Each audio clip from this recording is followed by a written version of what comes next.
I'm Jeff Anderson, and I'm here with a number of survivors and a number of advocates in our firm who have been working with courageous survivors. We're here to talk about what the survivors and the committee, the creditors committee for the survivors, have achieved by way of resolution of this long and contentious Archdiocese bankruptcy. And a settlement has been reached. And it really is a story of trauma to triumph and the pursuit of truth and accountability. And today I can stand with some survivors who have had the courage to find their voice and share their secret and take action, and committee members that have led the way. And speaking will be Jim Keenan, Jamie Heutmaker, both of whom are on what we call the Survivors Creditors Committee, who have negotiated and spoke on behalf of over 440 survivors in this bankruptcy reorganization. Also here is Rob Kugler and Ed Caldy, both the attorneys who have handled the bankruptcy side of this and champions, working with the creditors committee and guiding and advising us and the survivors through this odyssey.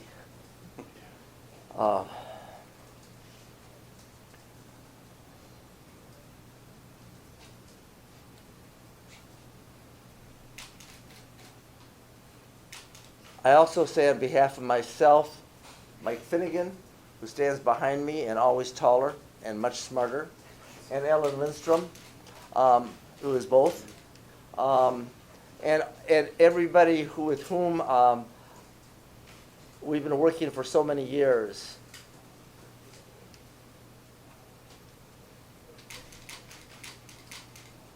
I'm almost at a loss for some words because there are some feelings that are overwhelming me at this moment.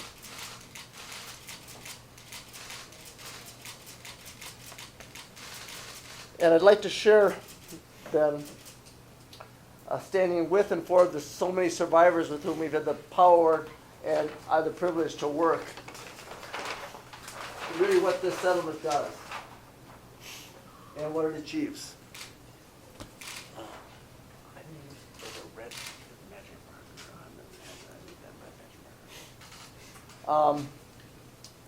When we started this process in bringing action against the Archdiocese in pursuit of child protection, the Child Victims Act in 2013 really opened a window and an opportunity for survivors to have a voice and share that voice and take action. And they began to do that. And we began to work with them, even though we've been working with survivors for 35 years. The Child Victims Act opened it up and gave an opportunity for survivors' voice to be heard, to be shared, and ultimately to be honored and affirmed. This is some affirmation as well as accountability. And the settlement that we'll be discussing here has 10 components to it. And I'm going to outline briefly the important things are. First, child protection, truth, and transparency. Number one, as a result of the efforts of the courageous survivors that stand here and with whom, who are not here in body but in spirit, and there have been 91 clerical offenders in the Archdiocese now exposed and listed as credibly accused offenders that had never before been listed and exposed. That is 91.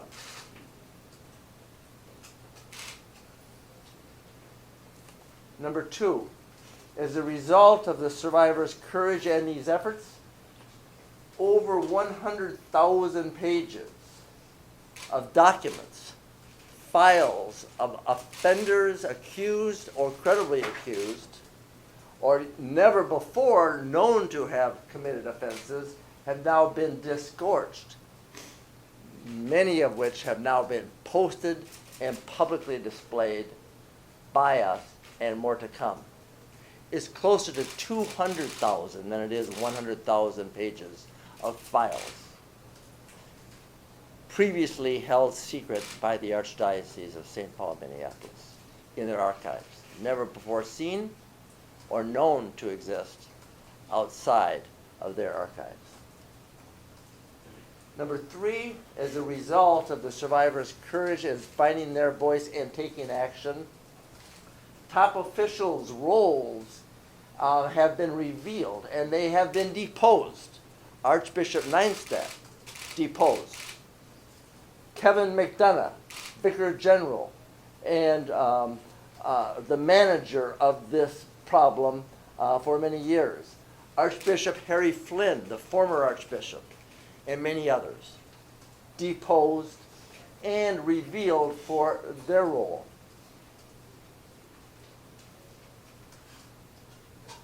Criminal prosecution by Ramsey County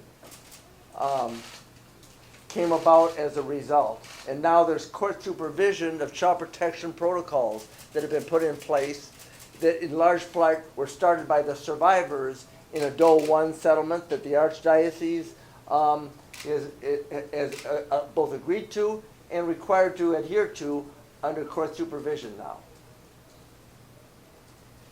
We have resignations of the former Archbishop Neinstadt. We have resignation of former Bishop Pichet for his and their role in failing to protect children. We have Kevin McDonough, while not resigned, exposed for his. We have outside professionals, law enforcement officers and professionals, Tim O'Malley, FBI, BCA, overseeing internal review of these matters for the first time. We have Mike Campion, former head of the Bureau of Criminal Apprehension, working with them on the inside on internal review, never before done in that way, with that kind of rigor. In January 2015, the Archdiocese filed for reorganization, bankruptcy, if you will. We said that's a good idea because maybe that is the only way all the survivors can be helped and treated fairly in a process, as opposed to just the 24 that are coming up for trial and scheduled for trial first. So we said that's a plan that we can participate in and we will work with you to do. By May of 2016, the Archdiocese, while in mediation, decided to go it alone and work with the insurance companies and then work to put together a plan that cut out the survivors, they cut out the committee, and cut out the attorneys for the survivors and the attorneys for the committee. And then try to propose that to the Bankruptcy Court as what we would call a cram down on the survivors. We felt it wasn't fair, and we expressed that it wasn't fair. As a result, the survivors and the creditors committee and the lawyers for the creditors committee came up with an opposing plan that said, no, there's a better way here to be fair. And so those two plans came into play in conflict. And then they were put to a vote. And the survivors were allowed to vote. And the survivors said, no, we're voting against the Archdiocese plan, and we're voting for the creditors plan, the survivors creditor plan, and it was a 94% vote for the survivors, wasn't it? Absolutely. Rod Kugler? Correct, yep. And that then set the stage for the judge to say, get back to mediation and get back to work. That's what we did.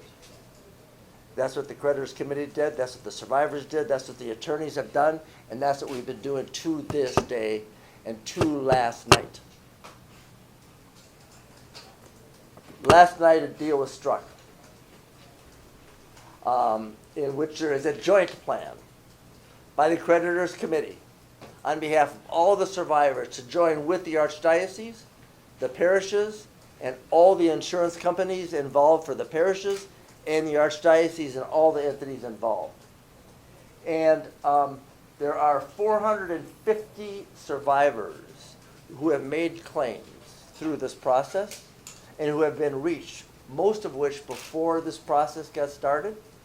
And some of these survivors stood up and did this outreach, never would have been reached. 450 survivors have found their voice and expressed that voice and have shared that voice. Right, Marie? Yeah. And as a result, if you want to come up here, Marie. Yeah. I want Marie up here. She's also on the committee, and she's one of those people that has, you come on. I love you all. And as a result, we've now reached a negotiated global settlement that not only incorporates accountability and financial accountability, but it actually advances the ball of child protection in a way that has never really been done before in this country and anything I've ever been a part of. And so I feel deeply grateful to all of you and all of those with whom we've had the opportunity to share this journey as hard as it has been for so many for so long.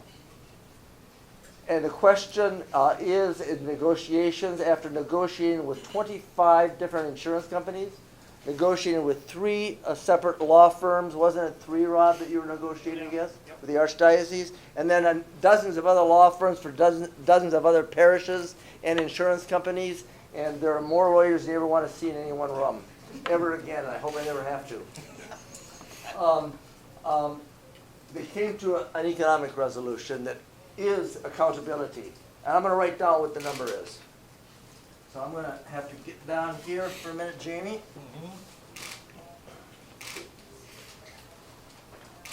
There is a total settlement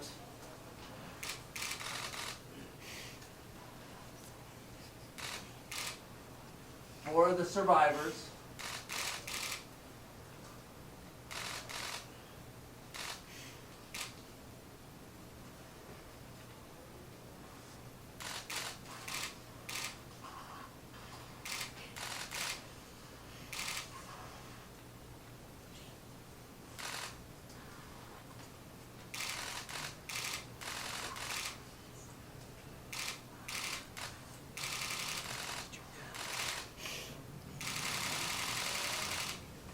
$210,290,724.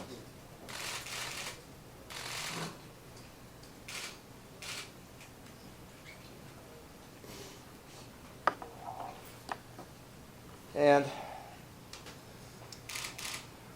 what I wrote at the bottom of this, because this is what this all represents, is hope, help, healing, and to all you survivors and all those colleagues that have worked with us for so long and so hard, courage in the pursuit of truth. I vow to you all and the grace that you've demonstrated in this journey shared. Thank you. Jamie, you're one of the members of the creditor committee that's been working with Ed Caldy and Rob and Brittany and their team. And I'd like to just share a few words of how it's felt for you and how you're feeling today. Come on up here. And come on over here and get a little closer. Come on. Let's stay together here. Come on. Come on over here, Ann.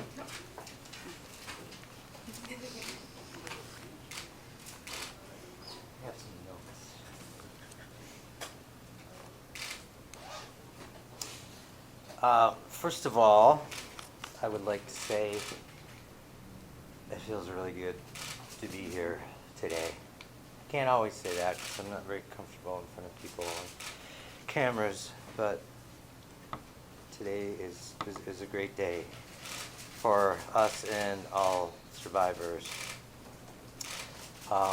My journey started on a really hot day, about I think it was July 3rd in 1969. And never in my life did I think it would come to this some 49 years later. So I'm extremely grateful for all the survivors that supported me and the committee and the teams of attorneys. Just the most exceptional people I've ever met in my whole life, and for that I'll always be very grateful and extremely humble. I know this is an Academy Award, but I did take some notes because I did want to also thank some people and organizations. Before I do that, though, there's still work to be done. Obviously, we've done very good work here, and which I'm really proud of, and really proud of all of my colleagues and survivors. But I want to quickly say thank you to my mother and father who have both passed. My mother last November. They both believed me immediately after the abuse took place. They went to the parish and the Archdiocese way back then, and we went back a few times over the years. But it really wasn't until, when was that? 2013, I think, when I really came forward and became a part of this.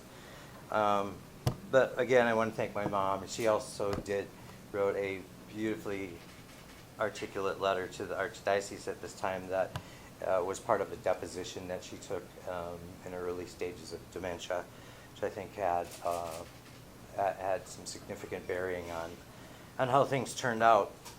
And also a friend of mine who went through the abuse with me, who's my lifelong friend, Chuck Turning, and a couple of sisters of mine, one passed and one still living, who have been very supportive. And the committee members. I don't know what to say to you guys other than I love you so much. It's just the brightest, the most ethical people I know, the most critical thinkers, extremely passionate about this, and I can't thank you enough. I'm just, again, honored to be a part of it and humbled. And then, of course, there's the bankruptcy attorneys, Stinson, Leonard, and Street, particularly Rob and Cully and Brittany, and where's Jess? Here she is. There's Jess. And of course, Jeff Anderson, for, I think, without none of this would have been possible. I can't even find the words to say about Jeff, and how I trust him with my life, and everybody that works on his staff out there, and that goes the same for Stinson Leonard, Mike Finnegan, Ellen Lindstrom, Lakeisha, everybody, you, several people. Sorry, is the music playing where I have to get off yet? But just before we got to this point, I always said that the silver lining in this was all the outstanding people I've met, and I believe I have certainly friends and supporters for life, and I hope it stays that way. I also wanted to give a shout out to a friend, a therapist, and a spiritual guide that has helped me through this journey, especially over the last few years. His name is William Thomas Wegner. He's one of the most thoughtful, insightful, loving person I've ever known, and he has helped me through some very tough times.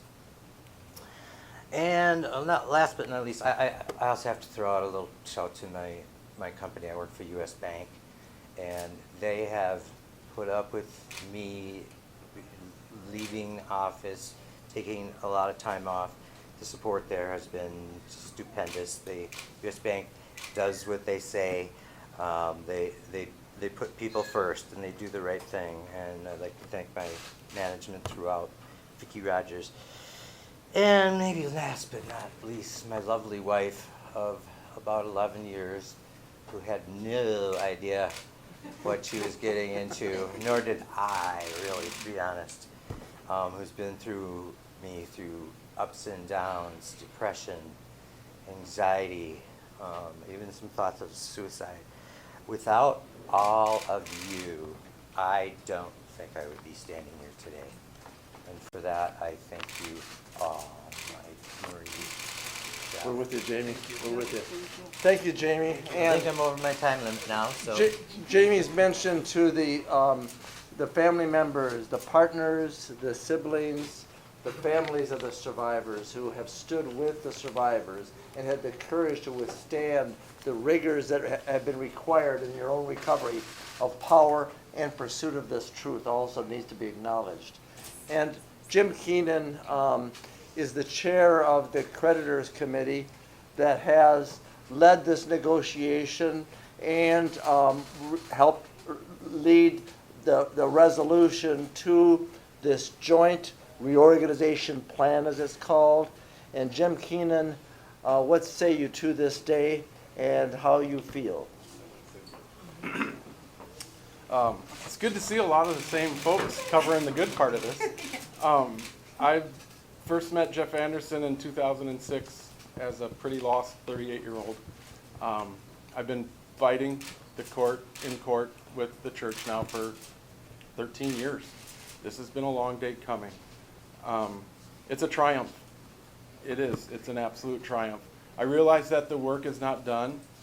I don't want anyone to leave the room and think that the Catholic Church sexual scandal is now over. It's not. There's lots of work to be done around the world. We just proved that it can be done different than the church thought it could. They never planned that irritated, pissed off Irishman and some other guys would say, you know what, we don't like their plan, we're going to write another one. It hadn't been done before. It was a first. It changed the playing field. They have to listen to victims now, and that is huge. It's worth more than the red number on the bottom of that page. The head of the diocese, the bishop, he had to listen to us victims. We got the opportunity to speak to him, and he had to listen. I'm sure he wasn't comfortable. It was great for us. I don't have the words to describe how I feel about Jeff and Mike and the team here at this law firm. They've supported me. You call, you get a call back. They never let me down. They gave me motivation to keep this fight going. I'm glad I didn't give up. I'm really happy that I'm standing here. I can't think what life will be like with the emotional energy that I get to reclaim for other things now, that I don't have to put towards this. I'm going to be dumbfounded with emotional energy. It's going to be amazing. But Jeff and Mike and Rob and Ed and Jamie and the other committee members, you're bonded. I never served in the military, but I think I know what it means to have a group of people around you that you trust with your life in the palm, and we're there. This is a really good day.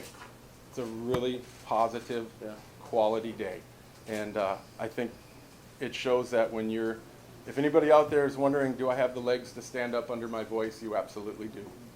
Even when you're kneeling, even when you're stumbling, you got the legs to stand up and hear your voice. And say it loud and proud. Speak your truth, because what happens is you make change and you make the world different. And I do believe we have made the world safer in terms of the Minneapolis-St. Paul Archdiocese. For that, thank you very much.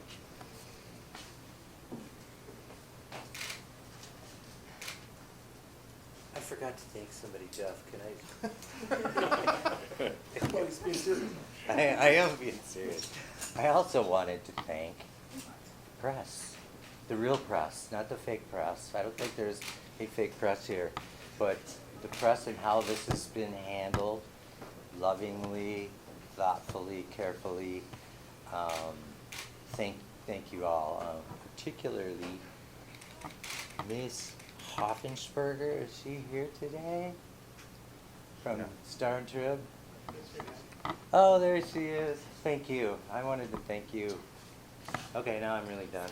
All right. I'd also like to introduce Marie Mielke, Mielke. Marie is one of the courageous survivors who found her voice, expressed her voice, took action several years ago, and also volunteered and agreed to serve on the creditors committee. And Marie. So when I told my sister is watching one of my children today, and she asked me, like, what are you feeling? And I said, honestly, what is coming to my mind is I keep thinking about,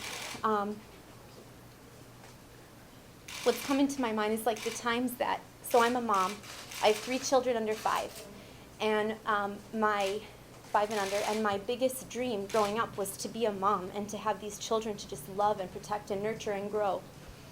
And there have been so many times that what was done to me has really interfered with the joy of being a mother. It's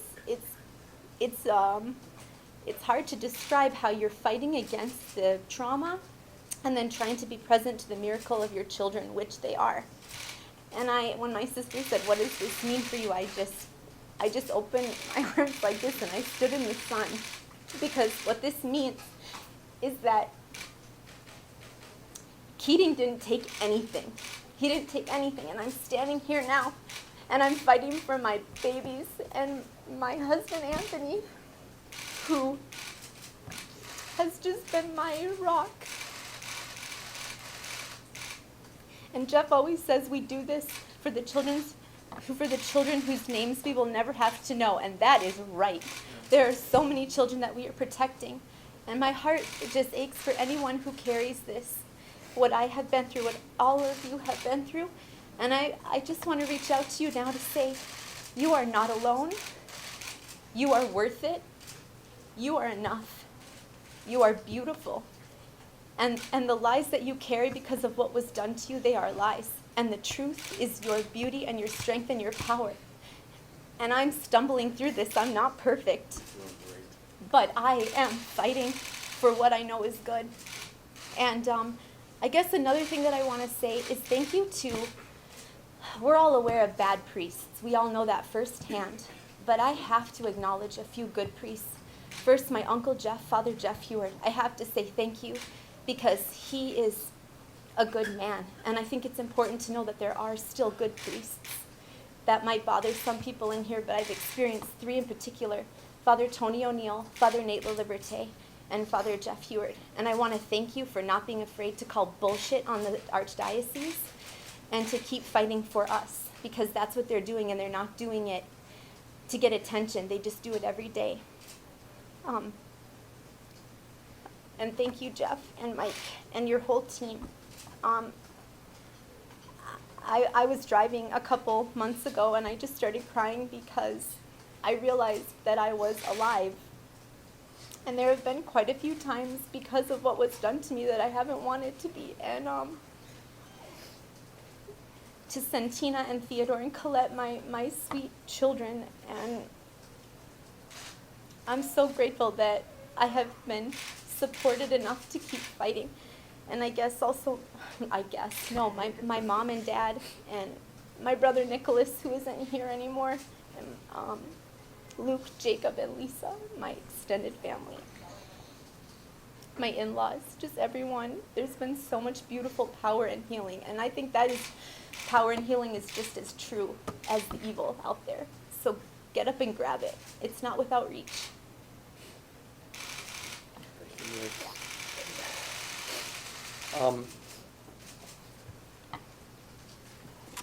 I called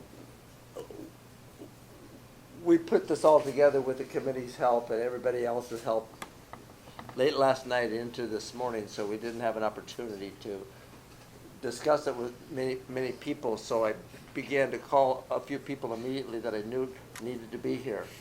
And I called Marie, and when I told her that it was done and it was settled, and we had the child protection efforts that had been made, and we had this done, Marie cried, and I think there were tears of joy and gratitude.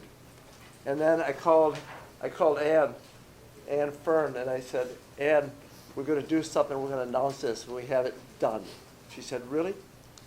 And I said, I'd like you to be here, Ann, if you can. She said, oh, I have something really important, I just can't do it. She said, you want me there, Jeff?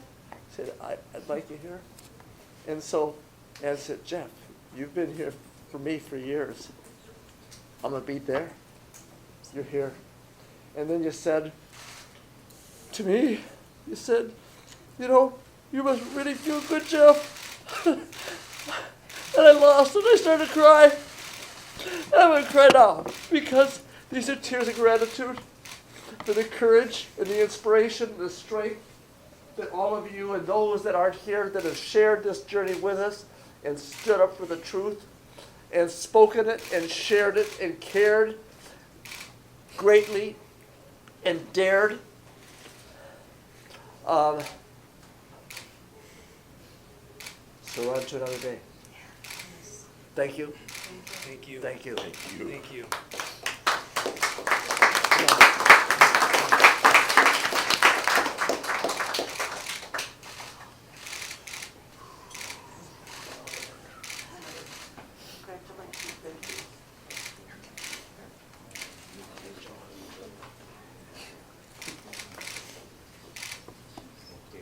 Oh, yeah, thank you. I got one request from one of the survivors, and he asked me to show you my soul. I'm going to do it.